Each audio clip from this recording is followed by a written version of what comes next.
Oh, I love the first question from my friend Ellie Strauss. Do I need a background in Talmud?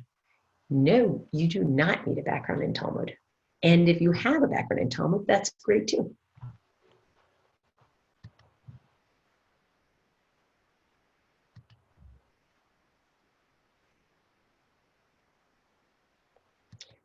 Okay, my friends, I think we're going to get started. So hi, welcome to Talmud from the Balcony. For those of you who have never been to Talmud from the Balcony before, what we are trying to do here is we're trying to get up on the balcony, that is, look from 10,000 feet down at the rabbinic conversations about things that seem technical and legal, but in their technicalities and their legalities are actually trying to give you a big picture of something, are trying to grapple with big questions. And so Talmud from the Balcony asks and to actually come up a level and look down at the forest rather than just the trees, or to see the forest for its trees and the trees for its forest. It's really nice to be doing this second of 3 sessions with you, especially because if you're like me, I don't know when we met last. I guess it was right before Pesach, right before Passover. A lot has changed, and yet a lot remains the same. I think a lot of us are in places where we know people who have lost people. We ourselves have lost people. We know people who are sick, who we are worried about. We know people who are first responders. And we're not sure of what the future brings in terms of shutdowns and reentry and things of that nature. And I just want to say that I'm with you. We're all here together. And I think that being able to learn some Torah about the primacy of human life in Jewish thought and in rabbinic thought, I hope will be cathartic and powerful and empowering for all of us. So in order to be able to not just talk to a screen, but actually be able to gain from your insights and for you to gain from one another's insights, I'm going to ask you, if you have a comment or a question, to just type it in the Q&A box. What I'm going to do is periodically, I'm going to look in the Q&A box, I don't know, every 10 minutes, 15 minutes, and go to some of the comments and the questions that you've mentioned and that you're asking and try to address them. And if there's something that we feel actually needs some further explication, or we'd like to give you an opportunity to say it, to voice it, I'm going to actually ask my colleagues, Michael Grumer and Justice Baird from Hartman, to unmute you so that you can speak up and say your piece so that we can all hear you. So I'm going to do the best that I can to afford us some interactive engagement. So as you know, tonight's shiur, tonight's class, is about the primacy of human life in Jewish law. This principle is known as Pikuach Nefesh. Pikuach Nefesh is a strange terminology, which I'm going to explain in a minute, but I also want to put some context to thinking about Pikuach Nefesh in this moment. Having experienced Yom HaShoah in a much more limited capacity than I'm used to, but having much more time to listen to people's testimonies, I was really struck. I was struck by how Pikuach Nefesh, the issue of the primacy of human life, really is exposed in people's Holocaust testimonies in 2 opposing ways. On the one hand, it's so clear that people did whatever they could to survive. That included giving their children away to convents, to monasteries, where certainly they would not be keeping Jewish law, they would not be learning Jewish law, and quite the opposite, they'd be learning something else that would actually negate their own understanding of the religion that they were born into. So on the one hand, people recognized how important the human life is and that it overrides everything. And on the other hand, you see so many examples of people actually risking their lives to perform Jewish ritual in camps. It's just wild to me.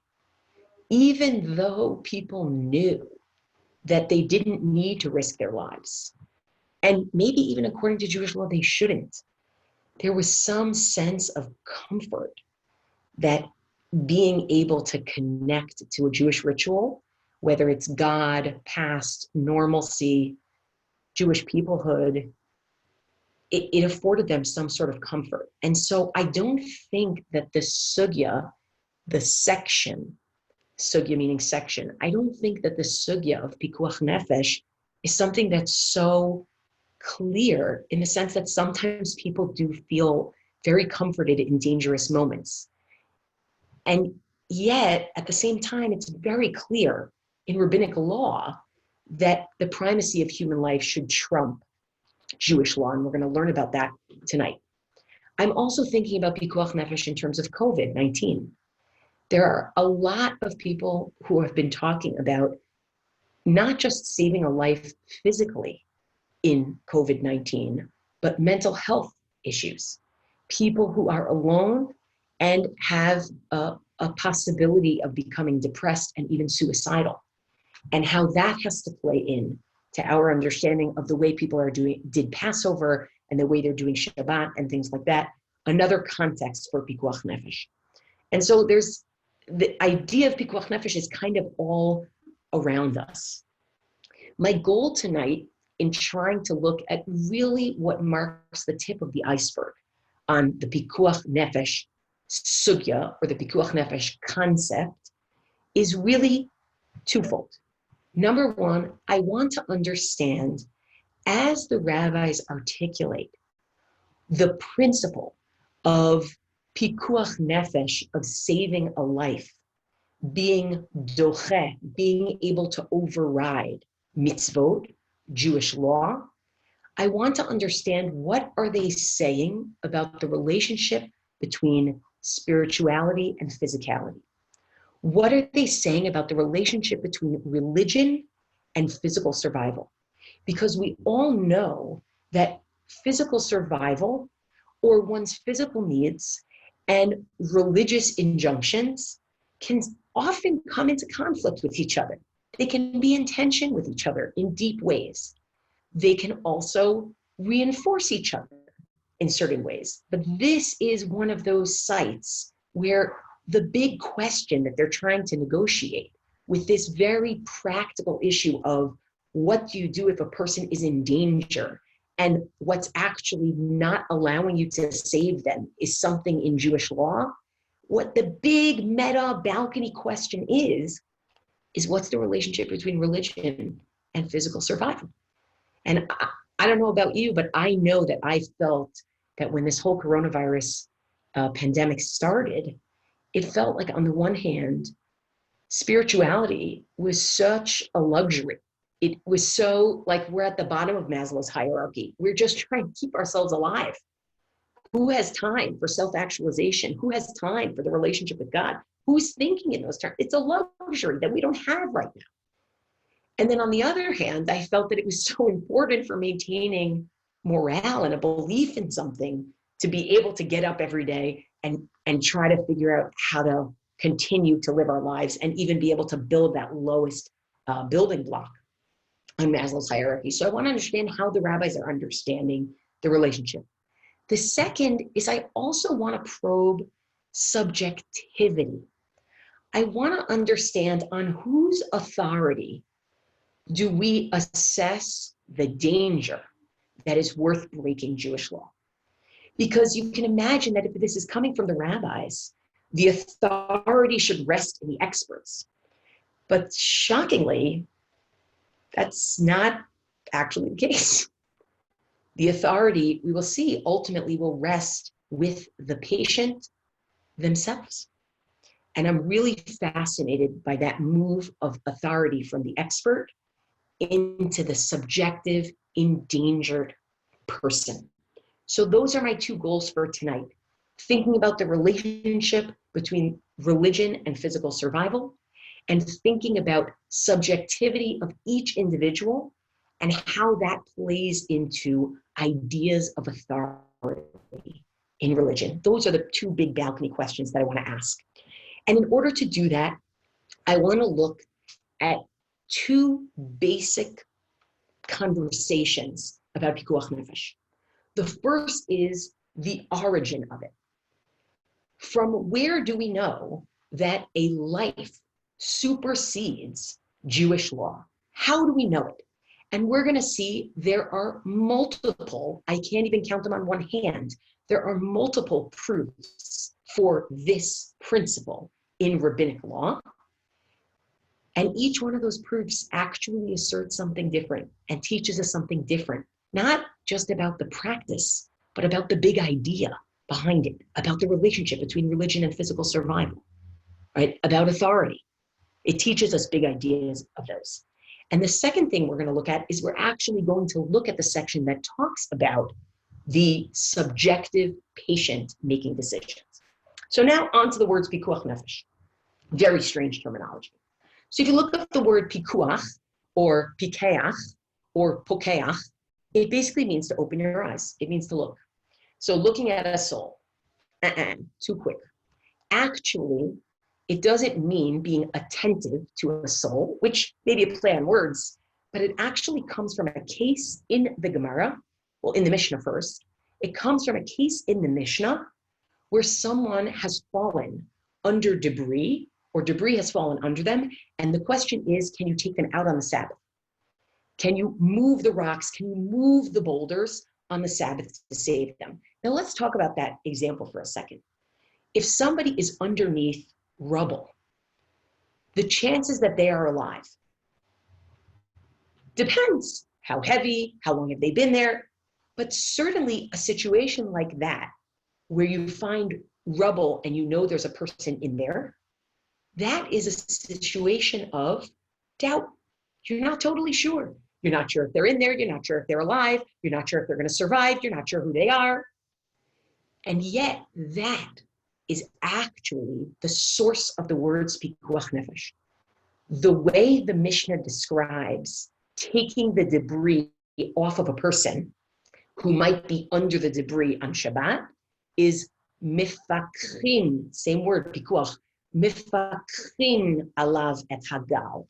You remove the debris from on top of the person. So the words Pikuach Nefesh are actually referring to a case. And it is significant that that case is not a case where it's so obvious that you're for sure going to save their lives. It's so obvious that you know that they're totally alive and fine. It's so obvious that you even know who they are. It's actually, it is mired in doubt. It is mired in safek. And that I think is fascinating, because to be able to start the conversation about saving a life with the knowledge that not every case is going to be clear cut.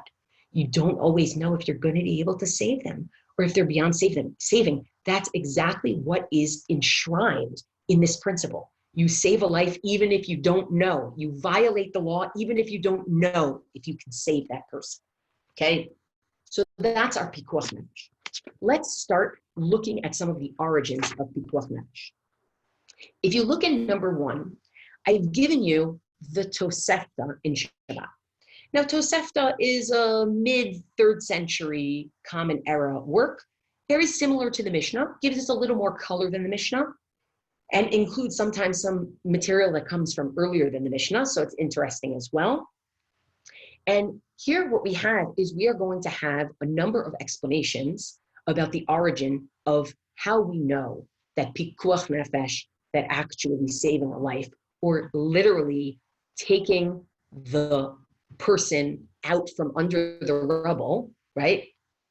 Lefakeach here means to remove so that you can see them, right? That is going to be doche Shabbat, and it's going to override the Sabbath. And let's look at the answers that the rabbis give to explain where this comes from and try to understand what's the deeper message of what they're saying. I don't take it lightly when I see 5 or more interpretations of where we get a law from. What it tells me is that if there's 5 or more interpretations of where we get a law from, number 1, it's probably contested. Number 2, it's probably important.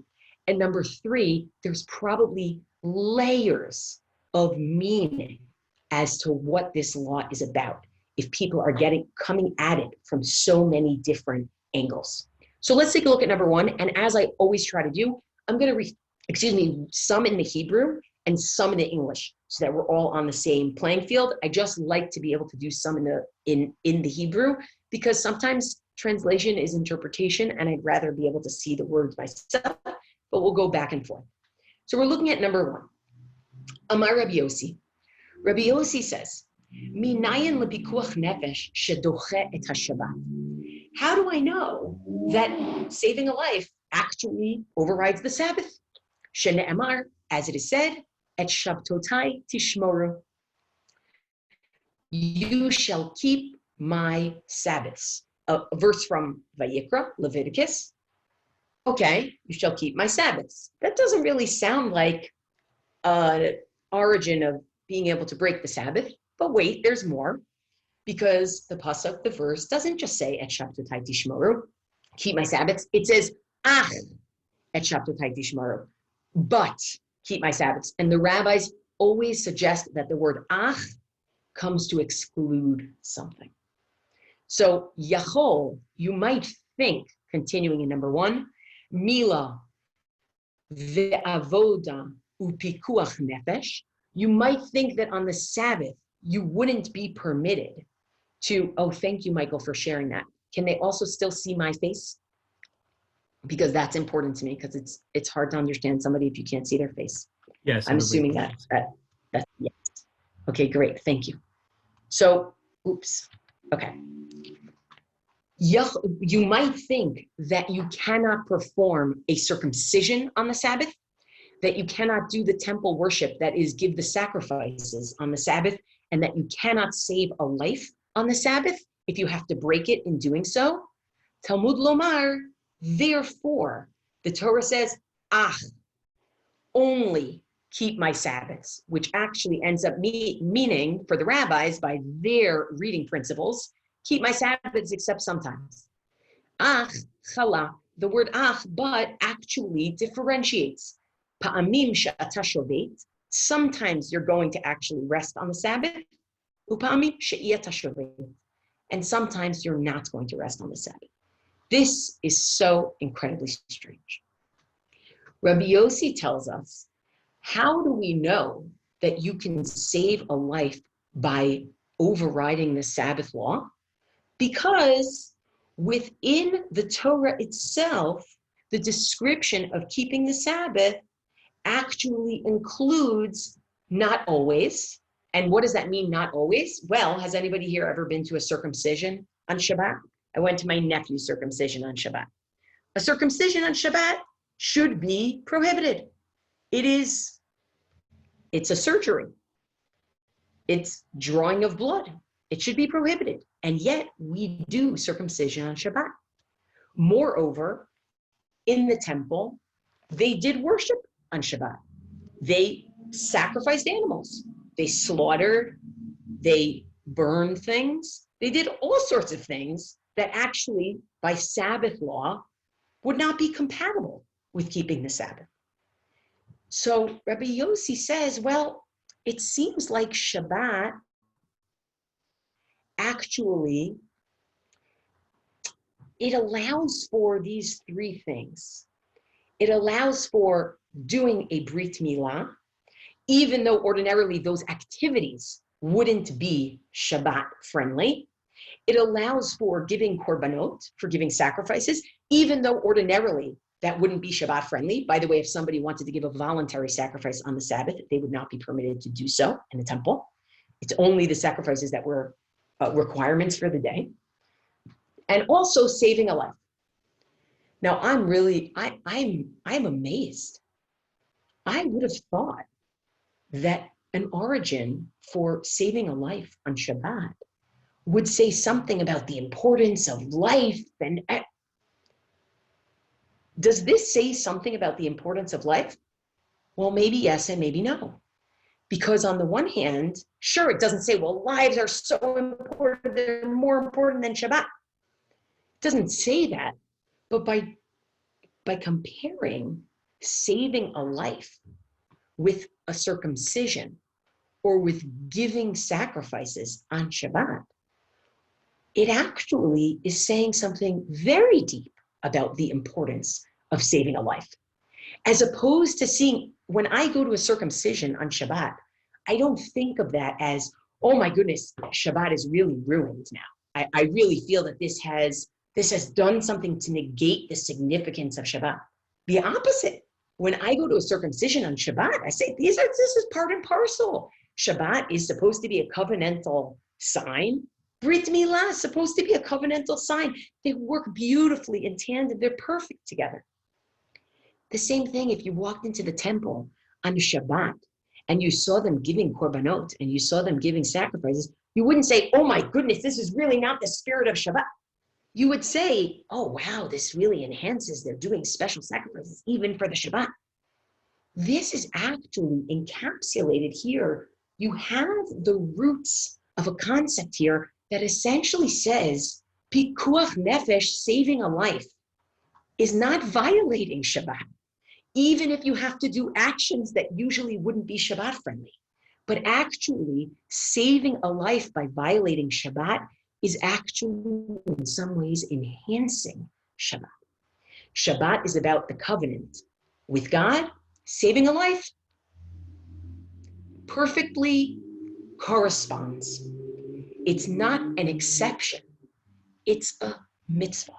It's an incredibly strong perspective. You want to talk about religion and physical survival?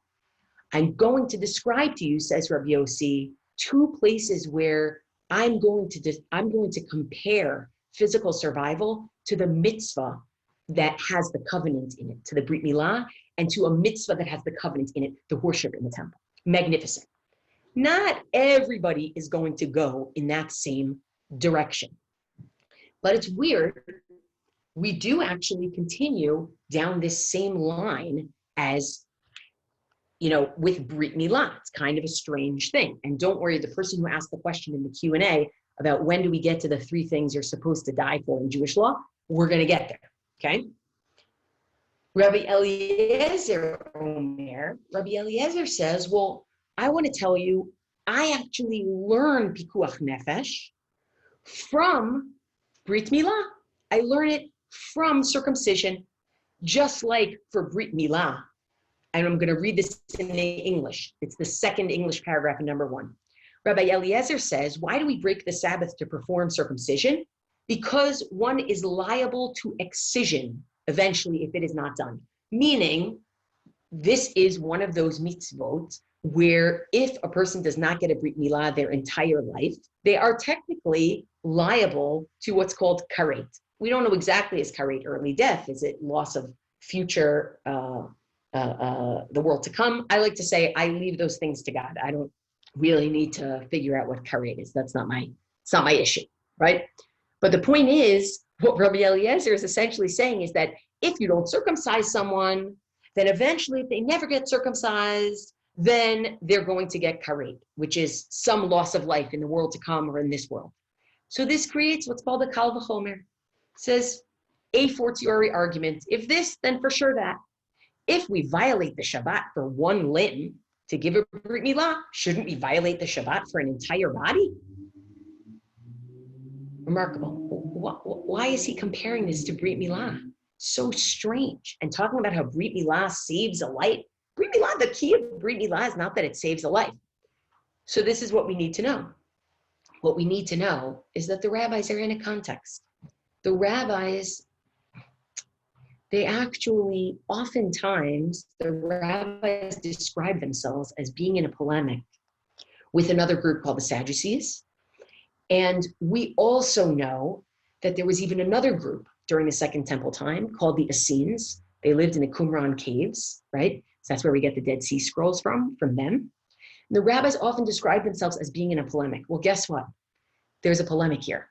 Because guess who would not allow a Brit Milah on Shabbat? Those people who lived in the Dead Sea Scroll caves. They wouldn't allow it.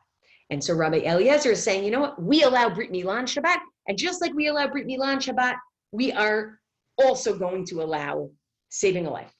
I still think there's something deep here about looking at this as a mitzvah. We're going to go to the next paragraph. Rabbi Akiva said, Michael, can you scroll down a little bit? Rabbi Akiva said, what is the Torah more severe about? The temple worship or Shabbat? Temple worship again? What? Okay, I mean, it's so random. The temple worship, we just mentioned that with Rabbi Yossi. Why are we so focused on the temple worship? Because guess what? Yet another disagreement between the Qumran sect that lived at the Dead Sea Scroll caves and the rabbis, or the precursors to the rabbis, was about whether the temple worship could actually be done on the Sabbath beyond the specific sacrifices that were for the Sabbath themselves. So there's something of a polemic here as well. So Rabbi Akiva says, what is the Torah more severe about? The temple worship or the Sabbath? The temple worship, after all, it overrides the Sabbath and not vice versa. But now it gets a little bit difficult. And this is where Talmud from the balcony, I think, is important, because I could just give you like the quick watered down version and give you the line. No, we are here to actually engage the text itself and be able to get on the balcony even as we engage the text itself, which I think is hard to do. And it's even harder when we can't talk to each other, but that's what the Q&A line is for. And no question or comment is too small. And I'm watching the Q&A, okay? So he says the temple worship overrides the Sabbath, right? Okay. So we know this from, I don't know if this is transitive properties. Somebody who's a mathematician knows this better than I do. But the property of if B beats C and A beats B, then obviously A beats C, right? Should I say that again? If like I'm taller than you and someone's taller than me, then obviously they're taller than you. That's what Rabbi Akiva is going to do here, okay? Rabbi Akiva said, which is the Torah more severe about, temple worship or the Sabbath?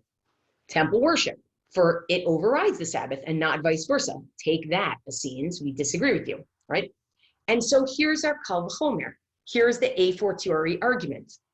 If the temple worship overrides the Sabbath and a possible mortal danger overrides it, the temple worship overrides Sabbath, and there's something, possible mortal danger overrides the temple worship, we'll get to it in a minute, then certainly the Sabbath, which the temple worship overrides, should be overridden by a case of possible mortal danger. What is this talking about? It goes like this. If somebody is suspected, how far does the concept of temple worship extend? Temple worship is just what goes on in the mikdash, in the sanctuary itself, the korbanot, the offerings, the sacrifices. Let me explain. If somebody is understood to be a murderer, they are supposed to be taken out to capital punishment by Jewish law. Now, we know that capital punishment was hardly ever given in Jewish law, and yet it's on the books, right? It's on the books because it's in the Torah. And yet the rabbis say a court that gave capital punishment once in 70 years was considered a bloodthirsty court. So they tried not to do it. They figured out ways around it. And yet, there is a verse in the Torah that describes if somebody is a murderer, if someone is understood to have murdered someone else, you take them to court, even if they are holding on to the altar itself, even if they are holding on to the mizbeach itself. Now, we talked about this last time. We talked about how the altar in the Bible and in Jewish thought becomes a place of refuge. It's a place where actually you can take refuge, which is why the idea of the home being an altar, the night of the Exodus, is actually very significant, the idea of them being in refuge, the Israelites. But here is exactly where the payoff is. That is to say, if somebody is understood that it is possible that they murdered somebody, we are going to take them, even if they are in the temple, doing temple worship at that time, we are going to take them out of there and we are going to give them the punishment that they deserve, or at least the adjudication that they deserve. And the rabbis here are saying, or Rabbi Akiva is being suggested that he is saying that what happens here is if we are willing to override the temple service because somebody might have taken someone else's life, then of course we would override Shabbat for a possible loss of life. Because after all, the temple worship overrides Shabbat. So if I can override the temple worship for something, I can override Shabbat for it. Sure. I've got to be honest with you. That is not a very convincing proof at all. It's not a very convincing proof at all, because what do you mean you have a loss of life, a possible loss of life? You know somebody's dead. You don't know if this person's the murderer. You might take them out to capital punishment. It's not the same thing as somebody almost being dead. So perhaps because we're in the polemic, we're specifically looking for something that is going to be related to the temple worship. I'm going to pause here after our first three. What we have is we have a few really good questions, okay? First of all, somebody asked about 3 things worth dying in the Talmud. We're going to get to it. Second, what is the root of the word mefakhin? We talked about it. It's actually removal here. Somebody else asked, how do you know that you can take somebody away from the mizbeach, from the altar, if they are a murderer? Are they getting this from Navi? Are they getting this from prophets? Well, actually, it's in Exodus. Exodus 21, Shmot Kaf Aleph, Pasuk Yud Daled, Pasuk 14. If somebody is a murderer on purpose, Me'im mizbechi tikachenu lamut. Take them out even from my altar, says God, to die. Okay? How far does temple worship extend? We said it refers to the korbanot. It refers to the sacrifices. And then we have, I think, one more. Does this only apply? This applies to anybody. It applies to anybody who is holding onto the altar. And you do see that in prophets, you see people who are literally murderers, and they go and they hold onto the altar. I have to say, these first 3 explanations, a little bit forced, at least this last one. Certainly there's some background of the polemic with the Essenes who say that these things cannot override the Shabbos. Brit Milah cannot override Shabbat. Temple worship cannot override Shabbat. And the rabbis are biting back here and saying, yes, they can, and so can Pikuach Nefesh. But more than that, all 3 of these, I think, are asserting a kind of level of Pikuach Nefesh that is putting it on the level of mitzvah. It's putting it on the level of commandedness and something that enhances Shabbat rather than an exception. That's very different from the next part on the bottom of number 1, that last paragraph. And I'm going to read this in the Hebrew. Rav Acha Amar Mishum Rabbi Akiva. Rav Acha said in the name of Rabbi Akiva, Harehu Omer, the Torah says, Im b'machteret yimatzeh haganav.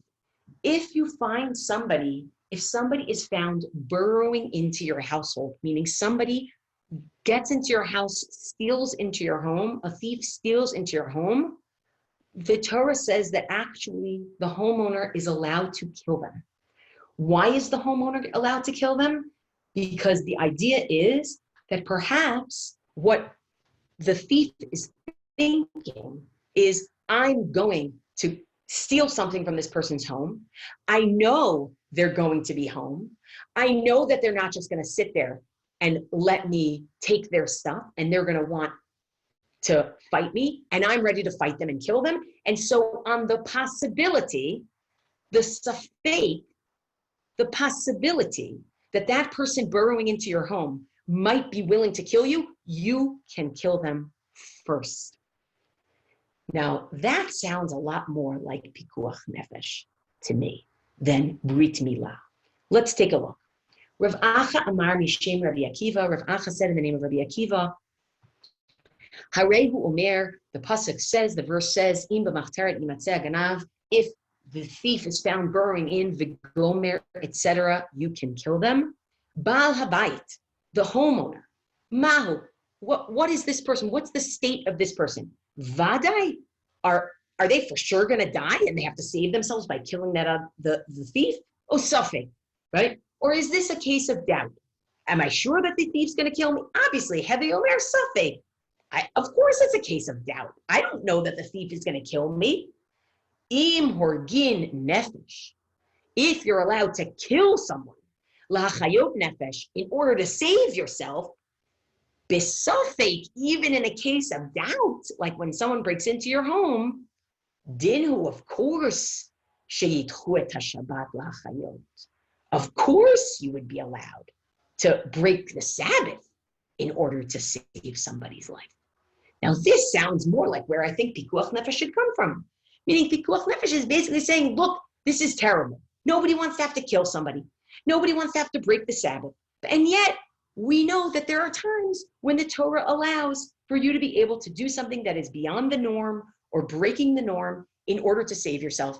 We're not talking about some big mitzvah. We're talking about maintaining your life. That's what we're talking about. And in some ways, if we actually talk about, the relationship between religion and physical survival, where the first three approaches were very much like, oh no, religion is about physical survival. This is just as important as Brit Milah, just as important as doing temple worship. This is more like, look, religion understands the need for physical survival.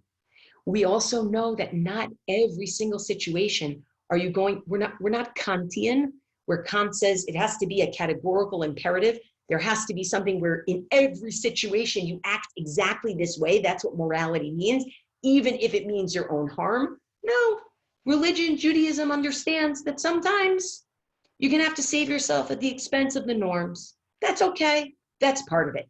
Are we celebrating it? Do we think it's the greatest thing since sliced bread? No, it's an exception. That's actually what's going to happen.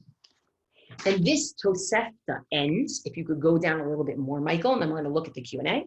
This Tosefta ends with, you know what? What we see here is clearly, lo nitnu mitzvot li Yisrael, ela lichyot bahen. Clearly, the mitzvot, the commandments were given to Israel to live by them and not to die by them. Shene'emar, as it says, asher ya'aseh otam ha'adam v'chai b'hem. As it says that these are things that a person shall do and will live by them. V'chai b'hem, live by them, v'lo she'yamut b'hem, and not that you should die by them. Ein kol davar, there is nothing that is omeid bifnei pikuach nefesh, that stands to override saving a life, chutz, except for the first question that we had here tonight, except for avodah zarah, idolatry, gilui arayot, forbidden sexual intercourse, and shvichut damim, and murder. Those are the only things that if somebody is told, I will kill you, if you don't do them, a person is supposed to die by Jewish law rather than do them. B'med dvarim amurim, when is that the case? Shelo bishat hashmad, not in a time of religious persecution. Aval bishat hashmad, but in a time of religious persecution, afilu mitzvah kala shebekalot, even a very light mitzvah that you would think is basically insignificant, adam noten nafsho aleha, a person should give their life for it. Shenemar, as it says, lo techalalu et shem kodeshi, don't profane my name. Wow, 1 second. This Tosefta started by telling us how important it's like Brit Milah, it's like the temple worship to save a Jewish life. This Tosefta started with how important this is. And then it moved to, and you know what? You're allowed to save yourself just like you could save if somebody was coming to attack you. You're allowed to attack them first, which is not, it's a mitzvah, but it's important, right? By the way, you should just know that there are certain things we do not violate, like inviolable, period. So what we actually have here is we kind of have a spectrum. If we're going to talk about the relationship between physical survival and religion, we actually have a spectrum. Now, how people actually behave and how people live, look into Jewish history. I mean, certainly there were times of persecution where people did not give up their lives. They saved themselves by having to do by hook or by crook, right? But it's fascinating that this Tosefta runs the gamut. It literally runs the gamut here to the extent that it's talking about a situation where if you're in a time of religious persecution, that one would have to actually give up their life if they were in a time of religious persecution. And it was a small mitzvah, a small law. Why? Because obviously whoever's persecuting is trying to get rid of Judaism. And so we all have to be able to stand up for Judaism. Now, this is literally the story of Rabbi Akiva. It is literally the story of Rabbi Akiva. Why is Rabbi Akiva martyring himself to learn Torah? That's not one of the big three cardinal. Nobody was asking him to murder somebody. Nobody's asking him to do illicit sexual relationships. Nobody was asking him to perform idolatry. The martyrology in the Talmud is actually, that's exactly what the end of this Tosefta is talking about, where people actually martyr themselves for small mitzvot. And it's fascinating. And we also know that if you go to the case, for example, of crypto Jews in Spain, people totally did not do that. They absolutely did not do that, right? Some people did, some people didn't, some people got expelled, but there was a whole conversation, there was a whole body of literature in the Middle Ages about crypto Jews from Spain and from Portugal asking, what do we do with these people? Because we have this rabbinic literature that talks about how, the primacy of Jewish, primacy of life, and yet there's, three things you're not allowed to do, and they did one of them. So that itself is fascinating, right? How do people live with the guilt of their sources? It's wild. It's just wild. So let's look at some of the questions that we have, and then I want to look at two more interpretations and do some work on what's actually going on here, okay? Number one, we have, I'm not sure, anonymous attendee said something as a sacred space doesn't seem to indicate time, action or time, meaning that the temple is a sacred space and you can take people out. It's true, there is a relationship between sacred space and sacred time, but I'm not sure, if you want to write a little bit more, I'm not sure what you're trying to tell us. Micah wants to know, violating to save somebody else's life doesn't follow from the breaking in case, right? Implicitly, you're treating yourself the same and you're treating somebody else the same, right? When we say you can kill someone who's attacking you, and then we say to a doctor, you can save someone's life on Shabbat who's in trouble, what we're basically saying is this is not just about self-defense. This is not just about self-defense. And that's why I think the Tosefta ends with saying, this obviously shows us that the purpose of Jewish law, or that an end of Jewish law, is that we're supposed to live and not that we're supposed to die. That's actually not what we're supposed to be doing, right? So I think that's a great insight that you noticed.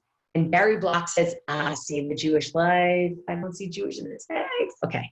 This is why we need to have a 4-part series on this. Why do we need to have a 4-part series on this? Because we start by looking at the sources of where this comes from. And what you're about to see, Barry, is that the source is not in the Tosefta per se, but actually in the Mechilta, say something a little bit different. Let's look at number 2. We're not going to make any parallels to temple worship. We're not going to make any parallels to Brit Milah, but instead, we're going to talk about the relationship between the Jewish people and the Sabbath. And then we'll see why we need another class. Rabbi Shimon, number 2, the son of Manasseh, says. Now here, we're not looking at a Tosefta. We're looking at a Midrash Halakha. A Midrash Halakha is basically trying to source law in the text of the Bible itself. It's not just going to tell you a law. It's going to tell you where it comes from, okay? So expect, if the Midrash Halakha is trying to figure out, how do we know that Pikuach Nefesh overrides Jewish law? Expect a verse, expect a pasuk. Whereas in the Mishnah and the Tosefta, sometimes you get a verse, most of the time you don't get a verse. So here goes in number 2. This is Midrash Halakha on the book of Exodus, Shemot. Rabbi Shimon, son of Manasseh, says in number 2, behold, it says, you ready? Verse, and you shall guard the Sabbath, for it is consecrated to you. Ushmartem et haShabbat, ki kodesh hi lachem. You should guard the Sabbath because it is consecrated to you. Rabbi Shimon ben Manasseh says, Shabbat is given to you, you are not given to it. In the relationship between religion and physical survival, or God and people, or obligation and rights, guess what? Who's the owner here? Who's the Baal Habayit?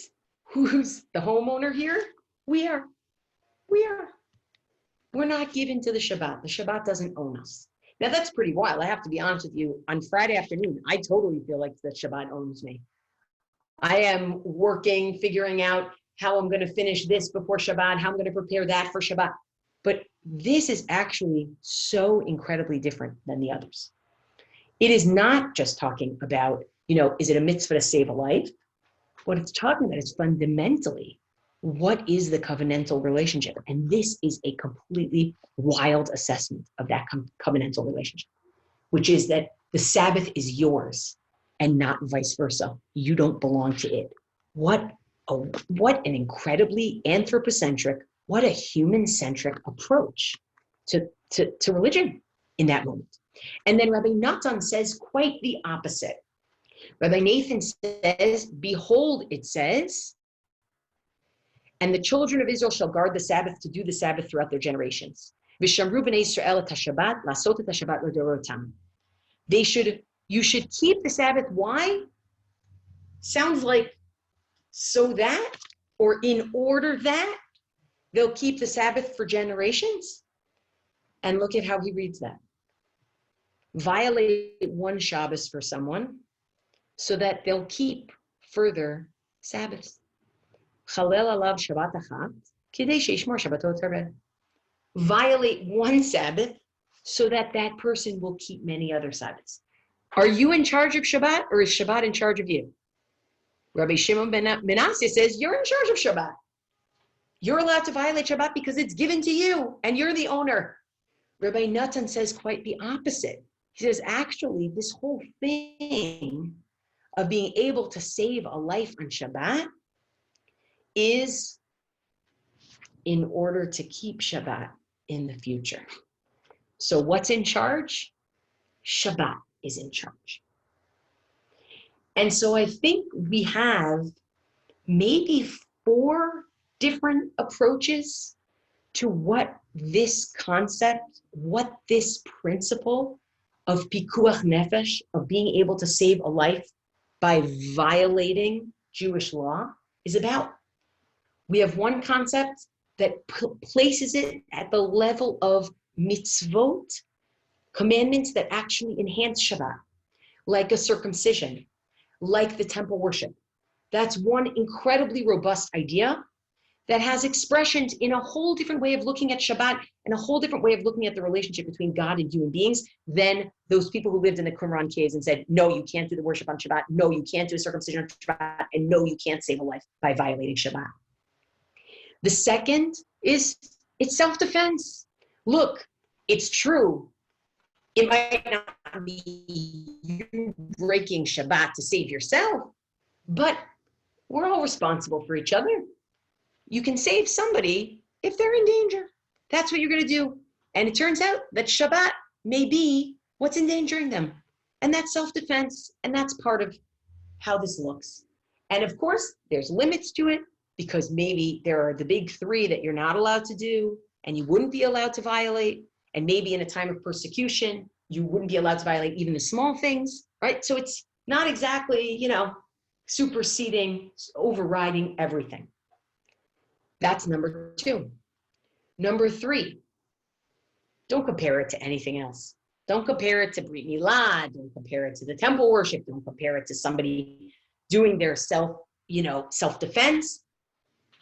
If Shabbat is going to be a covenant between God and the Jewish people, God gave it to the Jewish people. It's yours, right? And that goes to the question of Jewish life and non-Jewish life. And I'm going to get there in a minute because I know that there's an ethical question here. This is not just like, what does the Torah say? What does the Torah not say? There's an ethical question here, which we're going to get to in a minute. There's some human-centric view here. And then the fourth of Rabbi Natan saying, don't you understand, if people are going to die every time there's a problem, every time there's a contention, a conflict between Jewish law and saving a life, then you're not going to have any Jews left. That's it. You're not going to have any Jews left. So if you want people to actually be able to live this tradition, you need to figure out ways to break the norms when you need to in order to get them to be able to keep the norms as it goes. So I want to tell you, beautiful. So Nathan says, Rabbi Shimon is making an argument that Shabbat is in your hands that is lending support to the Christian perspective in Mark 2:27, that Shabbat was made for man, not man for Shabbat. Beautiful. Absolutely.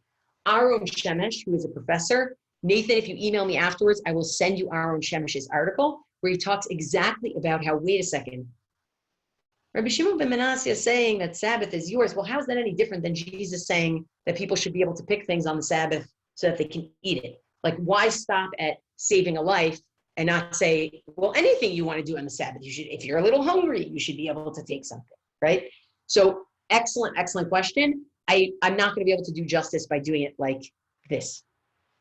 But the question that was asked about Jew and Gentile is really significant, because it becomes clear that by paralleling this to Brit Milah, which is a Jewish covenantal thing, by the obligatory sacrifices, Jewish covenantal thing, by saying Shabbat is given to you, Jewish covenantal thing, by saying save someone so that they will keep Shabbat in the future, what seems clear is that this is talking about saving a Jewish life.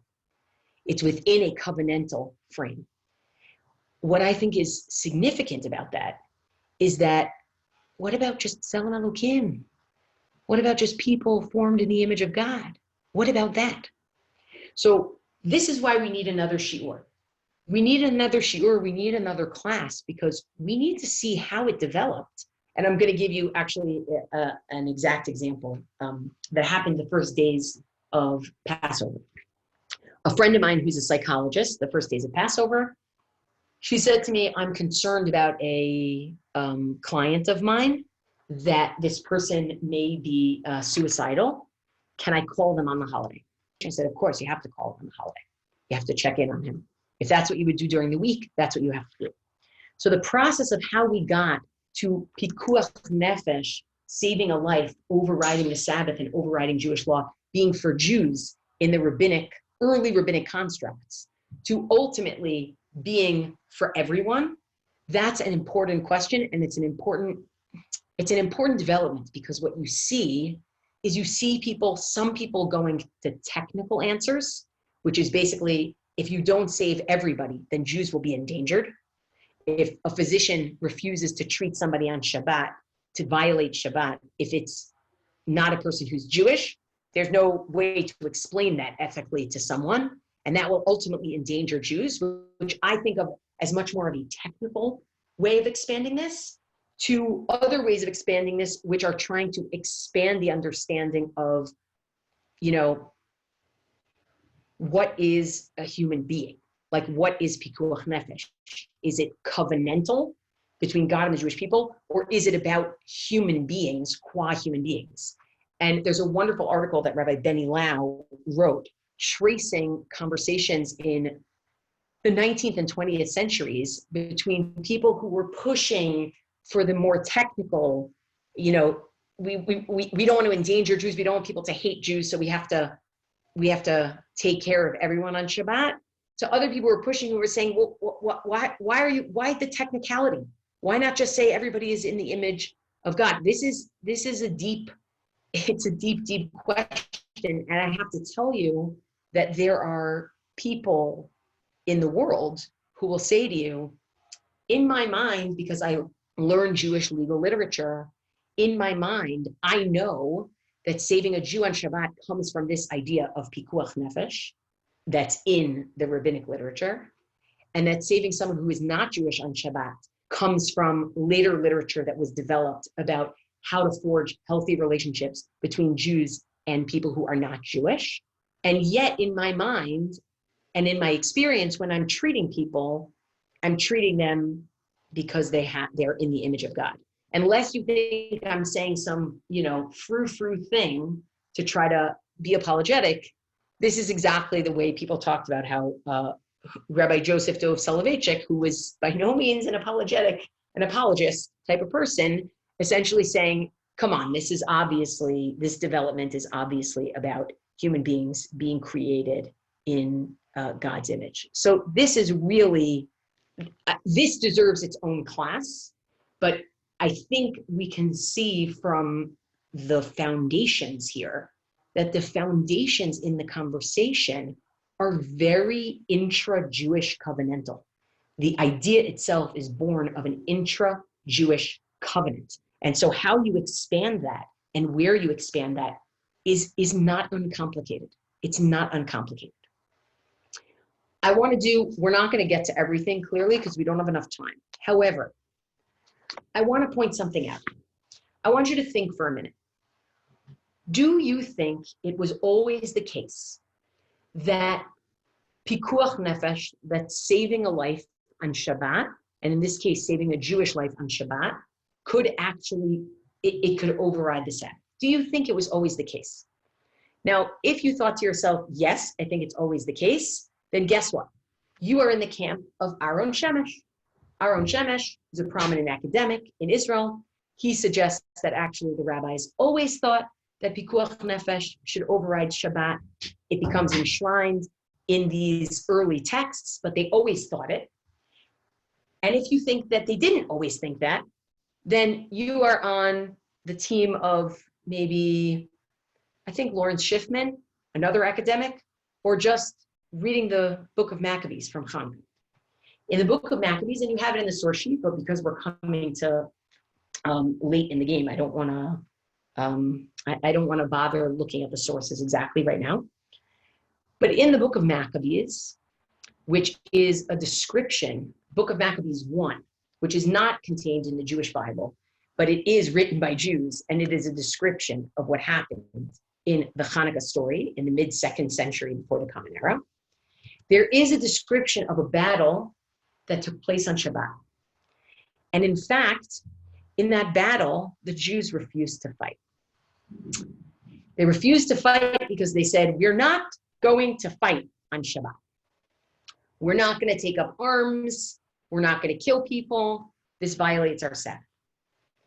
And the leader of the Maccabees, of the Hashmonaim, the Hasmoneans, said, oh God, no. If you do this, we're going to lose every war because they're just going to fight us. The Syrian Greeks are going to fight us on Shabbat, and we're just going to lose every war. You can't do this. And so in that moment, what some people see revealed is not everybody agreed that saving your lives overrode Shabbat. And it was in that moment that the Maccabees, we can thank them for a lot of things, that the Maccabees themselves said, no. It's going to override Shabbat. That's what's going to happen, because otherwise we're going to lose. You can't survive. Forget about my individual survival as a people. You can't survive, right? It's like a diasporic mentality to think about Pikuach Nefesh as something that's just affecting you. Think about the people, right? Think about the people. And yet there are those who say, well, you know what? It's possible that for individuals, they were willing to override Shabbat because that would be like a spontaneous issue. But to have a war and really go to war, and wars in those days, we're not talking about surprises and ambushes necessarily. We're talking about planning. We're talking about going to the battlefield and marching. And you know what? It's not so spontaneous. It's not something that we should do on Shabbat. I'm more partial to the idea that this was born in this moment, because I also am not so sure that it was not uncontroversial. And in fact, if you want to know if this was uncontroversial or not uncontroversial, take a look at number 5. Number 5 is from around the same time as these other texts that essentially said that v'chai bahem, you should live by them, means that you override Jewish law in order to save a life. V'chai bahem, you should live by them. Le'olam haba, in the world to come. V'im tomar ba'olam hazeh. If you say this is saying you should live by them in this world, v'alosofomate, people die. So people die, right? Alosofomate, who people die. So therefore, what we're talking about is ma'ani makayem b'chai behem. What does it mean? And you shall live by them. L'olam haba, in the world to come. Wow. Ani Hashem, and the verse ends with I am God, which you can see above in number 4. Ne'eman l'shalem schar. Don't worry, I'll give you your reward in the world to come. Now, using the verse v'chai behem, and you shall live by them, right? You see right above in number 4, Leviticus 18. Using the verse v'chai behem to say you should break Jewish law in order to live and not die, versus using the word v'chai behem to mean don't worry, you'll be fine in the world to come. Those are actually they're at odds with each other. They're actually at odds with each other. So the idea that Pikuach Nefesh could override anything, not sure. Remember, the Qumranites didn't agree to it. Maybe there were some strands of rabbis who weren't so comfortable with it. So where are we?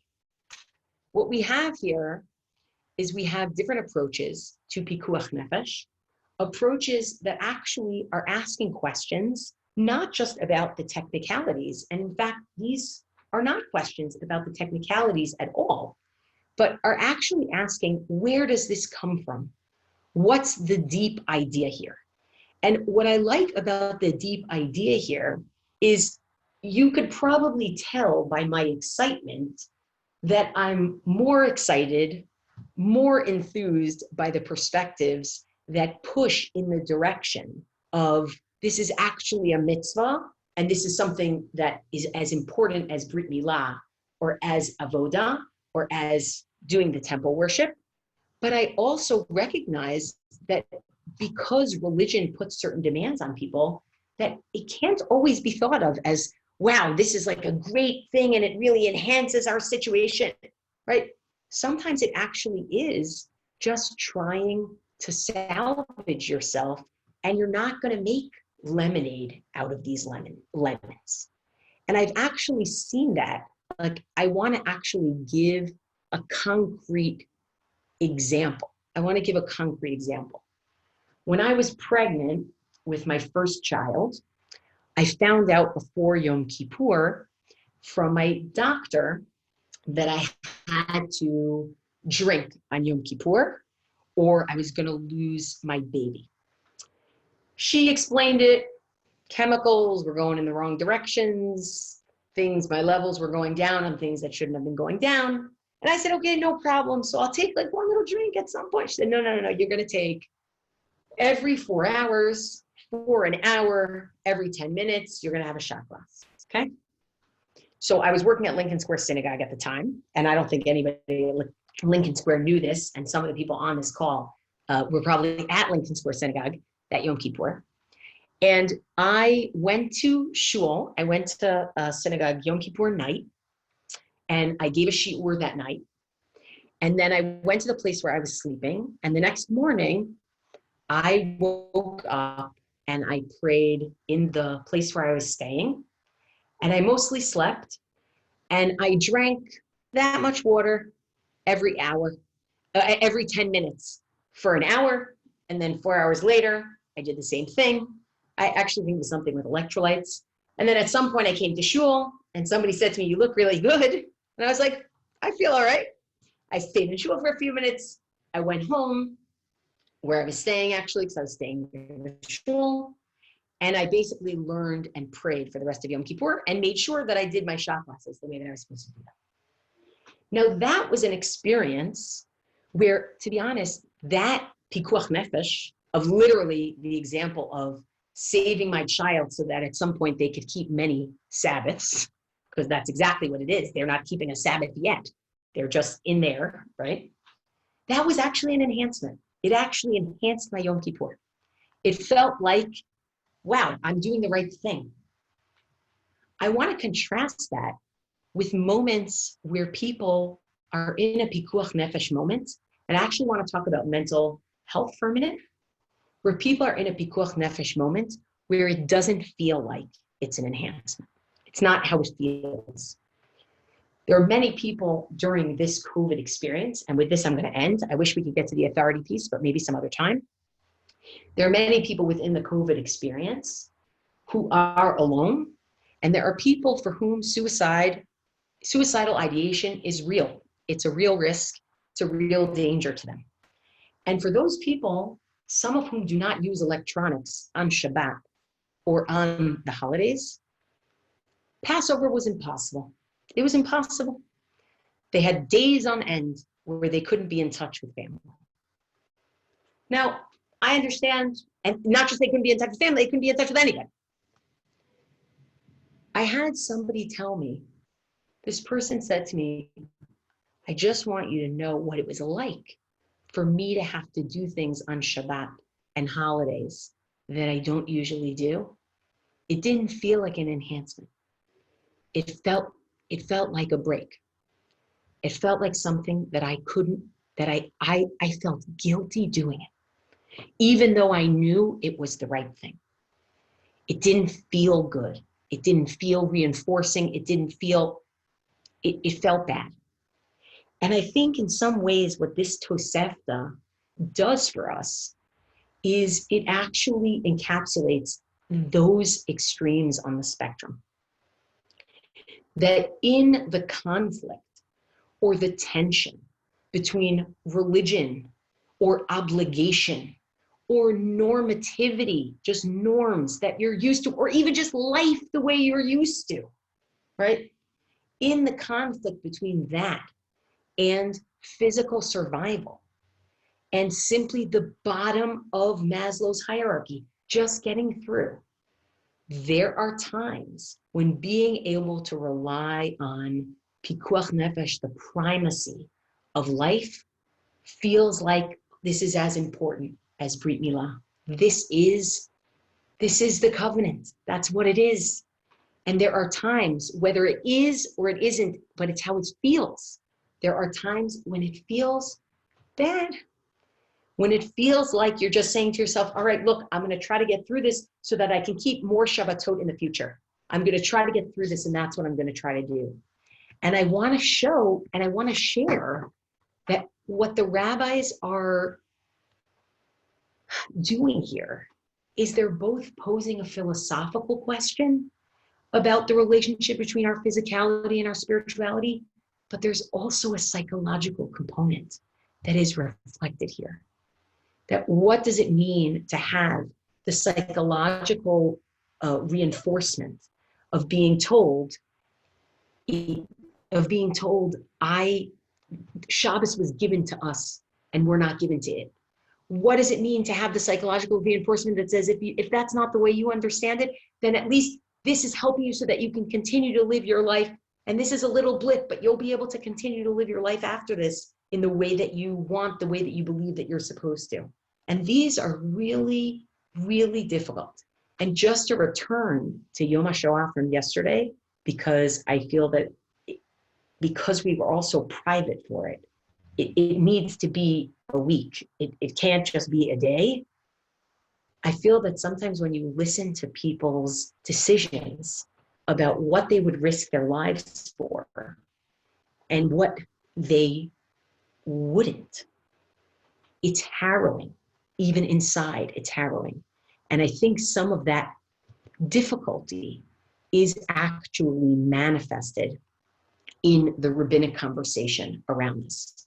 So I hope in this time, and I'm going to close, I hope in this time that what we've done is we've given a little bit of texture. We've given a little bit of depth to what it means when we say that Pikuach Nefesh, that saving a life, is an overriding primary value in Jewish law.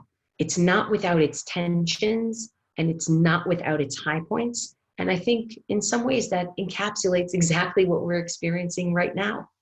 That there are moments of this craziness in which we are living and the ways in which our normativity is disrupted that actually allows us to feel growth and allows us to feel enhancement.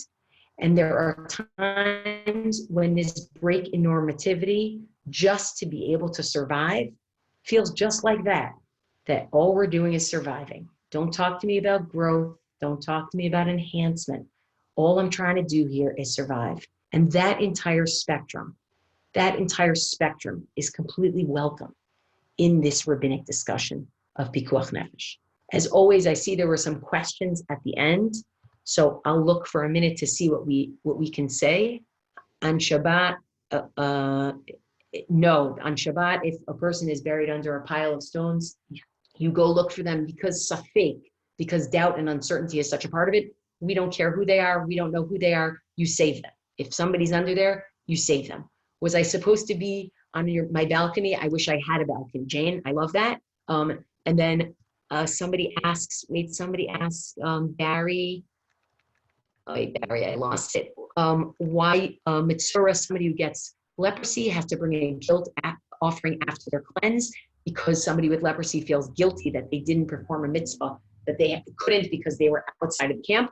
Listen, there are so many interpretations where we try to explain why the Bible, why the Torah tells us to do certain things. I never take only one answer. I always think that what the rabbis are trying to do is they're trying to give us a big balcony understanding of something. So that big balcony understanding of somebody who has to go outside of the camp in order to wait until they become purified, yes, they're missing something and they know they're missing it. And when they come back in, what does it mean to actually have to go right to the center of the camp, to the temple, to give a korban, right? There's also something to that. The people who right now have to do Pikuach Nefesh, who have to be in that state where they're breaking their normativity in order to survive, those are the people we need to invite smack into the middle of this whole thing and to say, you're not on the periphery, you're not on the side. We see you, you are right in the middle and you are doing the right thing. You're doing something that is as important as circumcision, as important as temple worship. And with that, I will bid you all a great night, and I hope that you'll join me for our third session, where we're going to be talking a little bit more about this philosophical question of the relationship between physical existence and spiritual existence, which is basically, how do the rabbis conceive of human beings and nature? We're in this fight right now of COVID, where we're fighting nature. That's basically what we're doing. How do the rabbis conceive of that? Thanks so much for joining. Have a wonderful night. Stay safe and healthy, and I hope we get to learn together again soon. And of course, you can always email me if you have more questions or thoughts.